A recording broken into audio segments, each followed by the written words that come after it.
एक बार एक गांव में तालाब किनारे एक बहुत बड़ा आम का पेड़ था। उस गांव में एक छोटा लड़का था चैतन्य उस पेड़ के नीचे हर दिन स्कूल से आने के बाद खेला करता था। चैतन्य पेड़ के चारों तरफ दौड़ा करता, खेलता कूदता और थक जाने पर कभी कभी पेड़ की छांव में सो भी जाता था। वह उस आम के पेड़ को बहुत चाहता था और वह आम का पेड़ भी उसे बहुत चाहता था। दोनों एक दूसरे के दोस्त थे। धीरे धीरे समय बीतता गया। चैतन्य थोड़ा बड़ा हुआ तो घर पर ही खेलने लगा और आम के पेड़ के पास उसने खेलना बंद कर दिया। एक दिन चैतन्य उस पेड़ के पास दुखी होकर आया। वह बहुत ज्यादा निराश दिख रहा था और रोते रोते पेड़ के नीचे बैठ गया। ये देखकर आम के पेड़ ने उससे कहा, चलो चैतन्य खेलते हैं। चैतन्य ने जवाब दिया, मैं अब बड़ा हो चुका हूँ और खिलौनों के साथ खेलना चाहता हूँ, पर मेरे पास खिलौने खरीदने के लिए पैसे नहीं हैं। यह सुनते ही आम के पेड़ ने जवाब में कहा, मेरे पास तो पैसे नहीं है, परंतु अगर तुम मेरे आमों को तोड़ के बेचोगे तो तुम्हें पैसे मिल सकते हैं, जिससे कि तुम अपने खिलौने खरीद सकते हो। ये सुनते ही चैतन्य बहुत खुश हुआ।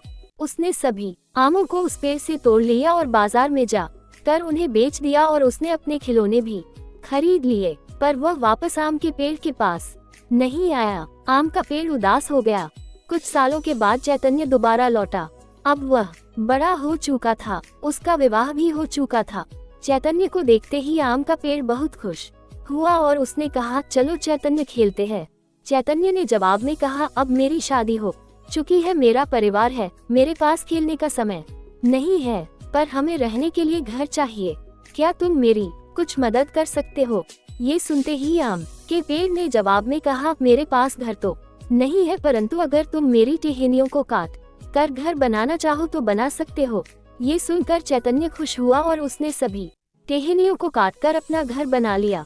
पर घर बनाने के बाद फिर वह वापस नहीं आया। आम का पेड़ दोबारा उदास हो गया।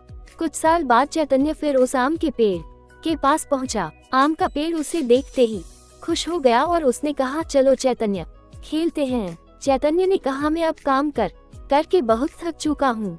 मैं अपने लिए एक नाव बनाना चाहता हूँ, जिससे कि मैं नदी में घूम सकूं। क्या तुम मेरी मदद कर सकते हो? ये सुनते ही आम के पेड़ ने जवाब दिया, मेरे पास नाव तो नहीं है, पर अगर तुम चाहो तो मेरे तने को काट कर अपने लिए नाव बना सकते हो। ये सुनकर चैतन्य खुश हो गया और उसने पूरे पेड़ के तने को काट दिया और उसने उससे अपने लिए एक नाव बना लिया। कई वर्षों के बाद चैतन्य उस पेड़ की जगह पर लौटा। तब वह बूढ़ा हो चुका था। उसको देखते ही बचा हुआ पेड़ खुश हुआ और बोला, मुझे माफ करना चैतन्य, मेरे पास तुम्हें देने के लिए कुछ नहीं है। आम के पेड़ ने कहा, मेरे पास तुम्हें देने के लिए आम नहीं है। चैतन्य ने कहा, मेरे पास अब आम खाने के लिए दांत नहीं है। आम के पेड़ ने कहा, मेरे पास टहनियाँ भी नहीं है जिससे कि तुम खेल सको। चैतन्य ने कहा, अब मैं बूढ़ा हो चुका हूँ और मैं ना चल सकता हूँ ना खेल सकता हूँ। तब उस आम के पेड़ ने कहा, मेरे पास सच में कुछ नहीं है तुम्हें देने के लिए, जड़ों के अलावा। चैतन्य ने कहा, मैं अब अपने जीवन में थक चुका हूँ, मुझे बस आराम करने के लिए एक जगह चाहिए। ये सुनकर आम के पेड़ ने कहा, आराम करने के लिए पुराने पेड़ों के तनों में सुकून मिलता है। ये सुनते ही चैतन्य पेड़ के नीचे आराम से सो गया। ये देखकर आम का पेड़ बहुत ही प्रसन्न हुआ और मुस्कुराने लगा। कहानी से शिक्षा। यहाँ आम का पेड़ हमारे माता पिता को दर्शाता है। हम जब छोटे होते हैं हम उनके साथ खेलना पसंद करते हैं और बड़े होने पर उन्हें भूल जाते हैं। वह हमारे हर एक सपने को पूरा करने के लिए अपनी जी जान लगा देते हैं, लेकिन जब हम बड़े होते हैं हम उन्हें छोड़ के चले जाते हैं और जरूरत पड़ने पर ही उनके पास आते हैं। हमारे माता पिता हमारे लिए हर तरीके की मुश्किलों को सहते हैं। अपने माता पिता का आदर सत्कार करें और जिस प्रकार माता पिता जीवन भर हमारा साथ नहीं छोड़ते, उसी प्रकार हमें भी उनका साथ कभी भी नहीं छोड़ना चाहिए।